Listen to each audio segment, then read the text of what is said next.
ఒక ఎస్పీ దగ్గర కూడా రాకూడదు, అది ఒక డిప్యూటీ సీఎం హోదా దగ్గరికి అసలు రాకూడదు. బట్ మనం సక్సెస్ఫుల్గా సమస్యలను ఎక్కడికక్కడ బలహీనం చేసుకుంటూ వచ్చేసాం. వాడు మావాడని నేర్పించాడు వదిలేసేయండి అని ఒక హెడ్ కానిస్టేబుల్ పోలీసులను వదిలేస్తే, ఎస్ఐలకి చెప్పేస్తే సిస్టమ్ని ఇలాగే చంపేస్తాం కదా. సో నేననేది అందరూ కూర్చొని జెన్జీ అని కథలు చెప్తా ఉన్నారు. I want you have to be responsible, you have to be account. భవిష్యత్తు మీదే. మీ భవిష్యత్తుని మీరు ఎలా నిర్ధారించుకుంటారో మీ చేతుల్లో ఉంటుంది. మీరు కనుక క్రిమినల్స్కి కనుక మీరు చేతికి ఇచ్చారా భయపడి, నేను పోరాడటానికి మా లాంటి వాళ్ళు మేమందరం ఉన్నాం. మాకు ఇవ్వాల్సిందల్లా క్రిమినల్స్ కనుక if they come in to position of power they will take away your future, they will burn your future. మీ భవిష్యత్తుని మంట కలిపేస్తారు. ఇది నాకు ఈ భయంతోనే నేను ఎదుర్కోవడానికి నేను వచ్చాను. ఇలాంటి రౌడీ మూకల్ని, ఇలాంటి క్రిమినల్ గ్యాంగ్స్ని, ఇలాంటి ఒక ఇర్రేషనల్ పొలిటికల్ సిస్టమ్ని ఎదుర్కోవడానికి వచ్చాను నేను.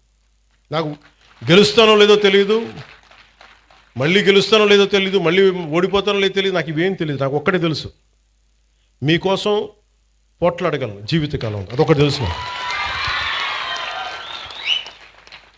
అంటే ఇదివరకు ఎలా ఉండేదంటే, ఇదే చిన్నస్వామి నగర్లో సర్వే నెంబర్ 112/1419లో 63 మందికి ఇళ్ల పట్టాలు ఇచ్చింది. అందులో వితంతువులు, దివ్యాంగులు, క్యాన్సర్, హెచ్ఐవి బాధితులు, పేదలు ఉంటే ఆ పట్టాలని వైసీపీ ప్రభుత్వం, అప్పుడు వైసీపీ ఎమ్మెల్యే అనుచరుడు తీసేసుకొని ఇంకొకరి పేరుకి మార్పిచ్చేశారు. అసలు ఇలాంటి సమస్యలు మనమేమైనా హ్యాండిల్ చేస్తామా? Just I want to bring it to your notice. అలాగే ఒక మార్వాడి కుటుంబానికి చెందిన ఆస్తిని కూడా వైసీపీ ఎమ్మెల్యే అనుచరులు ఆక్రమించేశారు ఉంది నా దగ్గర. వాళ్ళు పోరాడలేక మార్వాడి కుటుంబం కాకినాడ వదిలేసి వెళ్ళిపోయి వేరే ప్రాంతంలో వ్యాపారం చేసుకుంటున్నారు. అలాగే ఇవి ఎక్కడో చోట సివిల్ సొసైటీ కనుక బలంగా కనుకుంటే ఇలాంటి క్రిమినల్స్ రాజ్యాలు వెళ్ళరు. పూర్తిగా భవిష్యత్తు మీ చేతిలో ఉంది. అందుకని I'm always in your service. అలాగే ఇక్కడ చెప్పిన యువతకు కూడా మీ భవిష్యత్తు ఉపాధి అవకాశాలన్నింటి కోసం as I promised you will go for a convention, will conduct a convention very soon.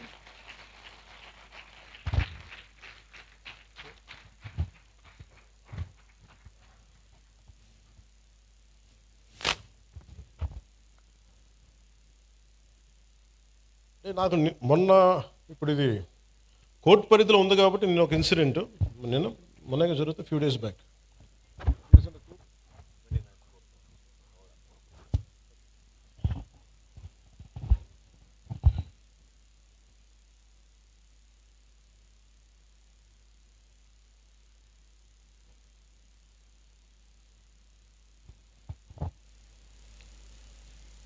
SP గారికి కూడా చెప్తున్నాను సార్, గతంలో అంటే ఇది మీకు చెప్తున్నా కానీ ఇలాంటి ఇన్సిడెంట్స్ పునరావృతం కావచ్చు. ఎవరైనా సరే సామాజిక మాధ్యమాల్లో వాళ్ళకి నచ్చని అంశాల మీద ఒక అభిప్రాయం తెలియజేశారు. కొంతమంది యువకులు కావచ్చు, కొంతమంది వ్యక్తులు కావచ్చు, సామాజిక మాధ్యమాల్లో ఫేస్బుక్స్లో ఫోన్లు తీసుకొని మీ ఇళ్లలోకి వస్తాం, మీ ఇంట్లో ఆడవాళ్ళని కానీ ఆడపడుచుల్ని కానీ వీ గోయింగ్ టు వయలేట్. ఇది స్ట్రింజెంట్గా వాళ్ళు చాలా బలంగా చెప్తా ఉన్నారు. ఇది గతంలో కోనసీమలో కూడా జరిగింది. This is becoming a recurring pattern and repeated behaviour. అందుకని నా clear cut instruction for user to the entire police department, everyone please, if someone is violating a common every citizen's fundamental right, you are supposed to protect it. అంతేగాని మీరు కూర్చోబెట్టి భవిష్యత్తులో వాళ్ళు వస్తారేమో, నేను చెప్తున్నా వాళ్ళు రారు.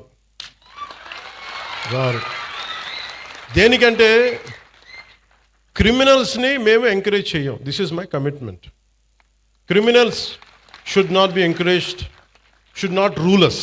రూల్ అంతే. మీరు కూర్చోబెట్టి, కోనసీమలో కూడా జరిగింది మీకు చెప్తాను. అది బాబాసాహెబ్ అంబేద్కర్ గారి కోనసీమ అని పేరు పెట్టారు. దానికి గవర్నమెంట్ ఏం చెప్పింది, మీకు ఈ పేరు మీద మీకు వ్యతిరేకత ఏదైనా ఉంటే, ఎవరికి ఇష్టం లేకపోతే please come and say you dissent. ఆ డిసెంట్ కోసం కొంతమంది వెళ్తున్నప్పుడు అవి మాకు ఏకాభిప్రాయం లేదు, మాకు దీని మీద భిన్నమైన అభిప్రాయం ఉందని చెప్పడానికి వెళ్ళినప్పుడు ప్రో బాబాసాహెబ్ అంబేద్కర్ గారి పేరు పెట్టుకున్న వాళ్ళు ఆయన పేరు మీద చాలామంది దానికి ఇష్టం లేదని చెప్పిన వాళ్ళందరి కుటుంబాలకు కూడా ఇళ్లలోకి వచ్చి మేము మానభంగాలు చేస్తాం, ఇళ్లలోకి వచ్చి మీ ఆడపిల్లల్ని వైలేట్ చేస్తాం, ఇవన్నీ మాట్లాడుతున్నప్పుడు then government not even one word. Law and order ఏ స్థాయి కొలాప్స్ అయిపోయిందంటే, ఇది ఈరోజు వాళ్ళు అధికారంలో లేకపోయినా still they are creating such belief that rowdyism will rule, criminality will rule. నేను మీకు ఇదే చెప్తున్నాను, ఈ గూండాలందరూ కూడా తొక్కి నార తీస్తాను, ఒక్కొక్కడికి చెప్తున్నాను. ఎందుకంటే నేను చాలా కాలం సహనం పెట్టాను, 2 సంవత్సరాలు మీ గురించి ఎప్పుడు మాట్లాడాల. మీరు రౌడీలాగా అవాకులు చవాకులు పేలితే మీకు చెప్తున్నా, నేను చాలా శాంతంగా ఉన్నా, మంచిగా ఉన్నా. మిమ్మల్ని ఒక మాట మాట్లాడను. మీరు రోడ్ల మీదకి వచ్చి సగటు మనుషులను ఇబ్బందులు పెట్టినా, ఇలాంటి రౌడీ మూకలు ఎవడైనా సరే, ఈరోజు కాకినాడ ఈ టౌన్ హాల్ సాక్షిగా చెప్తున్నా, మాకు భవిష్యత్తులో ఇలాంటి పార్టీ ఒకటి ఉంటుంది.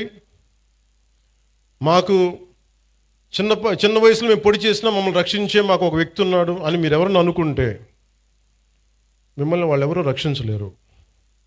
కోర్టు కేసులు కానీ పోలీసుల చేతికి దొరికారా, we will make sure you will never ever again think that you would even to do such an act.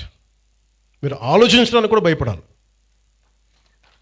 ఎందుకంటే నాకు వదిలేస్తే ఎలా అయిపోద్దంటే, బీహార్లో లల్లూ ప్రసాద్ యాదవ్ గారి గవర్నమెంట్ టైంలో ఒక ఐఏఎస్ ఆఫీసర్ భార్యని, ఇది రికార్డ్స్లో ఉంది అందుకని చెప్తున్నాను, సంవత్సరాల పాటు గుండాలు తీసుకెళ్ళిపోయాడు భర్త ముందు. It's known case. ఈరోజు కూర్చొని మాట్లాడుతున్నారు చూసారా, ఎస్సీ ఎస్టీ అట్రాసిటీ యాక్ట్ అని సంఘాలని, ఆ రోజు ఒకళ్ళు మాట్లాడాల, ఈజ్ దళిత్ ఆఫీసర్. సో ఇందులో మీకు ఏం చెప్తున్నానంటే, క్రిమినల్స్కి కులం ఉండదని చెప్తున్నాను. చాలామంది కన్వీనియంట్ పాలిటిక్స్ చేస్తారు. 12 ఏళ్ళ పాప వైలేట్ చేస్తే ఖమ్మంలో నన్ను తిట్టినంతగా కొంతమంది నాయకులు ఆ పాప విషయంలో ఒక్కటి నోరెత్తల. సెలెక్టివిజం, చాలా సెలెక్టివ్ రెస్పాన్స్.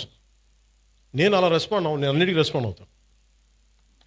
ఇది నాకు నిజంగా మీ చేత చప్పట్లు కొట్టించుకోవాలను,